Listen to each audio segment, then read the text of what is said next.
This video is rated B for you'd better back on out of here if you don't want spoilers, buddy. Welcome back, everyone.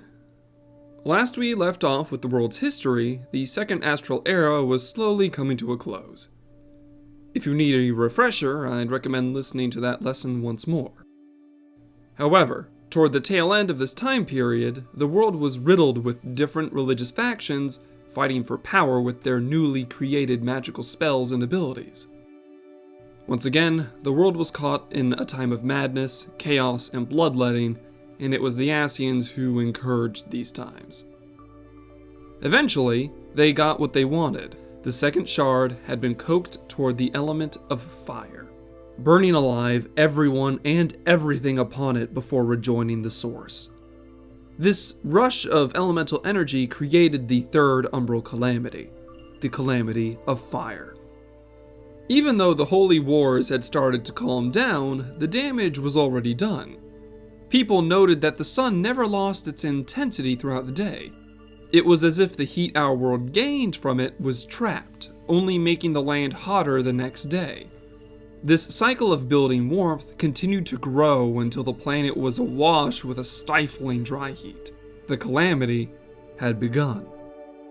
With the world under an unnaturally oppressive heat every day, things began to change quickly. Plants began to dry up, wither, and die. Without plants, herbivores slowly starved, and without prey, carnivores perished as well. Bodies of water began to evaporate quickly, making drinking water scarce. Any rain that fell was extremely brief, and only the world's biggest bodies of water survived. Few records exist on what happened to the people during this calamity, but it can be assumed the heat caused people to die from dehydration, starvation, and a variety of temperature-based illnesses. Locations like Hydaelyn are believed to be a part of the world that was hit the hardest by this calamity and never fully recovered. I've no record that states how long the calamity lasted, but like the calamity of lightning that came before this, it can be assumed this went on for nearly a year. The groups that survived this calamity likely rationed water and food successfully, while also staying out of direct sunlight and away from locations that were steadily turning into arid deserts or wastelands. Eventually, the calamity did end as the world's aether corrected and balanced itself, breathing the first cool air it had in a while. The survivors that emerged from this calamity were still fearful of the gods.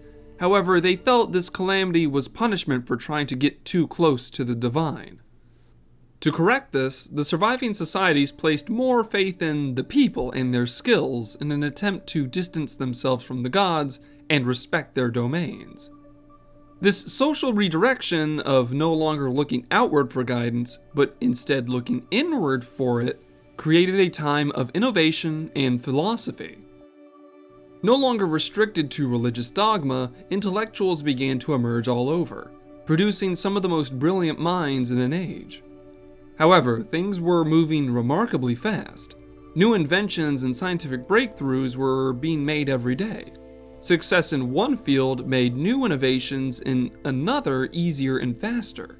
This speed had brought society from an age of holy temples and scripture to a more modern civilization, with magic and technology moving together hand in hand.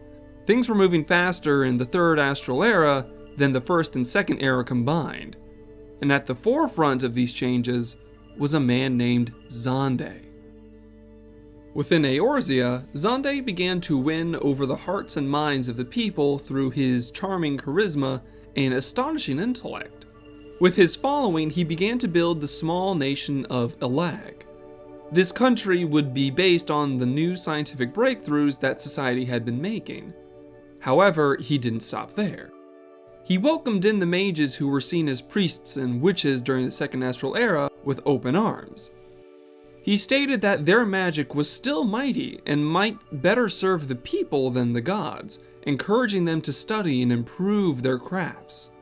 As spellcraft and mages became more common, Xande saw the raw power of unbridled magic and enlisted many casters into the newly forming army he was creating.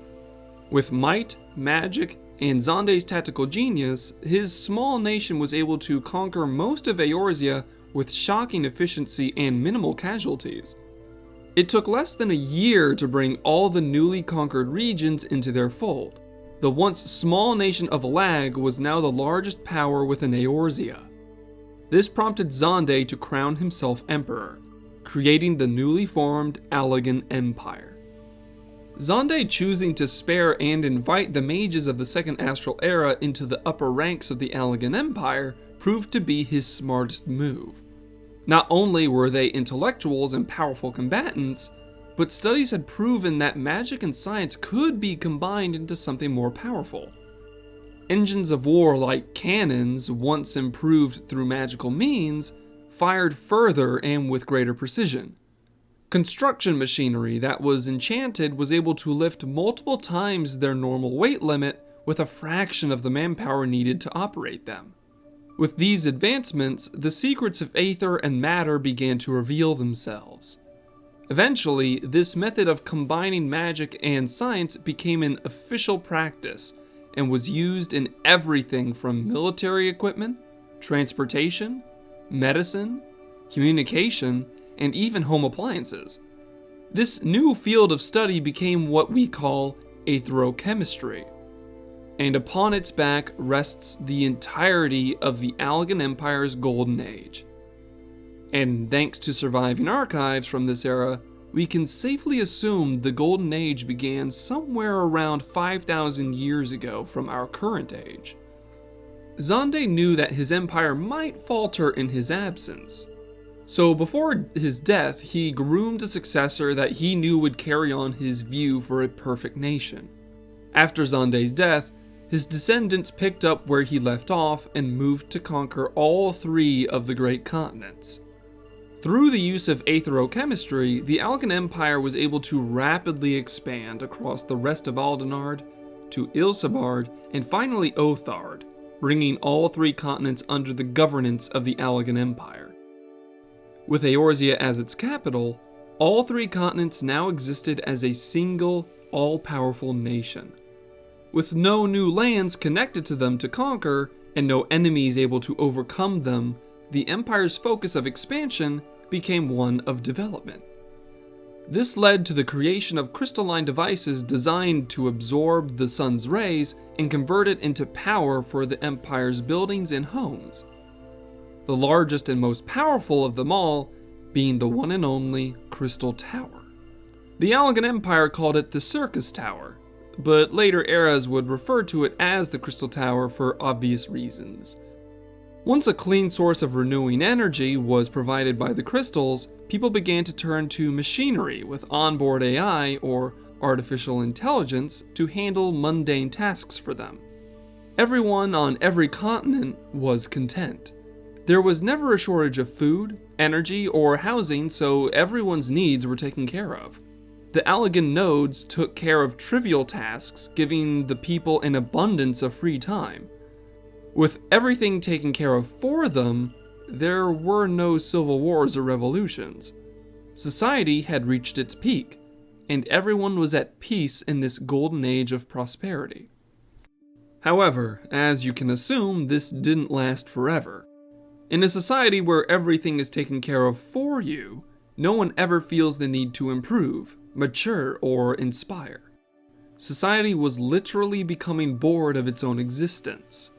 There were fewer philosophers and intellectuals, and those who claimed to be such simply repeated what the wise men and women of the past had said. Birth rates began to fluctuate, since no one cared for the work or responsibility that came with having children. Suicide rates began to increase as people without drive or desire began to see their life as already complete. Corrupt individuals began to imagine problems that weren't even there just to feel like they made a difference.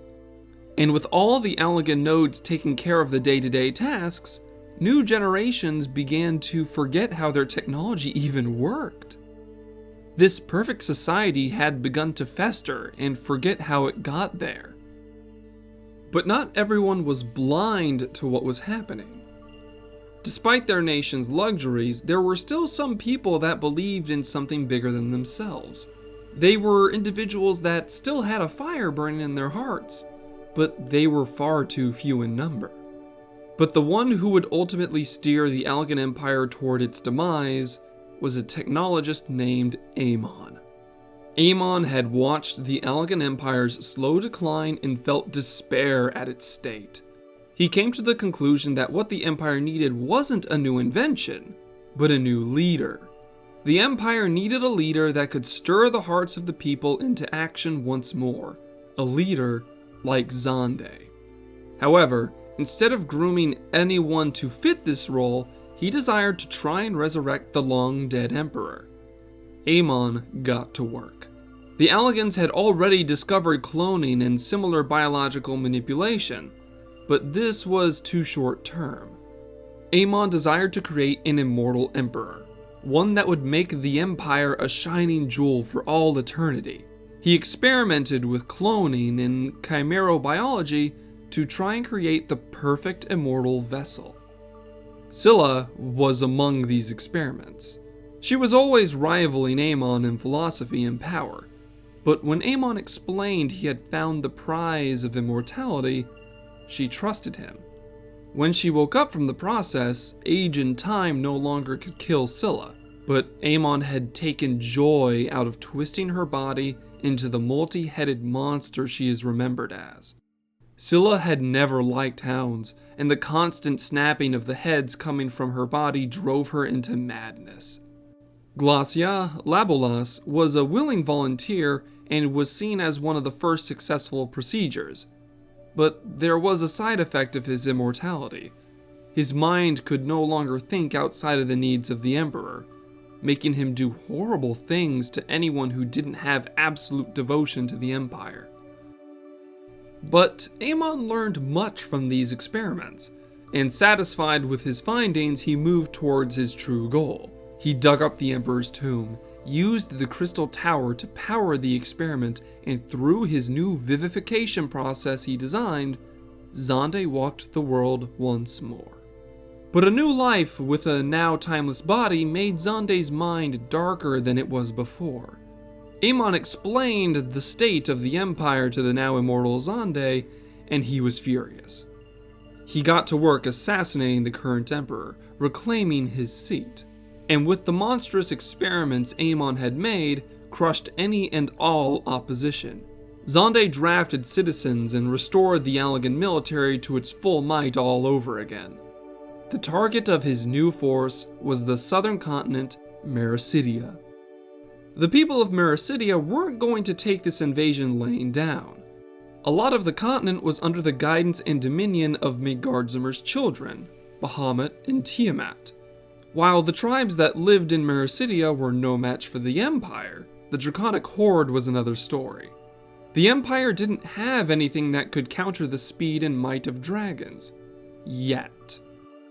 This was when their research into chimeras got weird. They started to make malformed monstrosities en masse, just to defeat the dragons. Bahamut tried to end this madness, but failed, getting killed in the process. Tiamat screamed in agony at the sight of this, and the Mericidians lost their mighty draconic leaders to death and depression. With no other choice, the tribes of the continent turned to the forbidden art of summoning. This saw the creation of the Warring Triad, Sephiroth, Sophia, and Zervan. The three primals overwhelmed and pushed back the Allagan invasion through their own might and by tempering Allagan soldiers into serving them. Xande looked to his mages and demanded countermeasures, threatening to kill one of them at random every day until they came up with results. Allagan summoners had learned to fight and slay primals with their own power, but they kept coming back. Eventually, the mages of the Empire found a way to capture and contain a primal's energies almost indefinitely. This led to the capture of the Triad, and with no primals left to protect them, Mericidia's fate was sealed. However, during this time, Tiamat had been approached by the Ascians. They used her despair against her, promising to bring back her beloved Bahamut as a deity through the art of summoning. Her woeful heart was easily manipulated, but what she summoned forth was not her beloved mate. Her anguish and rage had twisted the memory of her beloved into a hateful and destructive monster with no love in its heart. She could only watch helplessly as this shadow of a dragon wreaked havoc on not only the Empire, but Eorzea as well. Instead of being angry, Xande was overjoyed. The ever-changing battlefield filled his twisted, immortal mind with a sort of euphoria, making him revel in the bloodshed. But he didn't stop there. His mages were always searching for greater power, and eventually they found that strength in the void. Xande held communion with the Cloud of Darkness, entering a blood pact with her. In exchange for the aether and bodies of his citizens, Xande ordered the Voidsent to fight for him. Eventually, the combined might of the Voidsent, Chimeras, and Allagan military wore down Bahamut.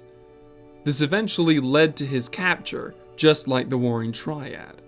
With this final act, Eorzea had been conquered, and the price was the Empire's dignity and empathy. However, victory didn't satisfy the Mad Emperor. With no war to wage, he started to find less meaning in his existence. Yet whispers from the void gave him an idea. He ordered the entrapped Bahamut be encased in iron, and sent skyward to orbit around our moon. From there, the red moon of Dalamud would act as a battery, absorbing more starlight than the Crystal Tower ever could. With all this excessive power, Xande planned on opening the biggest void gate in history, allowing the most powerful Voidsent to crawl into our world and plunge everything into violent chaos. He believed this rush would make him feel alive again, and tried to set his plan into motion. As you can guess, many people of the Empire were wary of Xande's new desires and methods, seeing how brutal and crazy he had become during the war with Eorzea. With nothing left to lose, these groups and resistance cells moved together to stop Xande's plan. This sudden uprising caught Xande and his most loyal followers off guard, forcing them to retreat to the Crystal Tower. Xande didn't care, and with the Crystal Tower acting as the focus for Dalamud's power, he tried to rip open the Void Gate and allow the Cloud of Darkness into our world. But he failed. Or rather, the land itself failed him. While the Crystal Tower was a marvel that could focus all of the aether coming from Dalamud, the land itself couldn't bear the weight and power that was gathering there. The earth buckled beneath the tower, breaking apart and erupting into massive earthquakes that eventually caused the Crystal Tower to sink beneath the surface of the world, with Xande and his loyal servants inside. Amon used his most powerful spell to place the tower itself into stasis, allowing everyone within it to slumber outside of time until the day the tower was ready to re-emerge.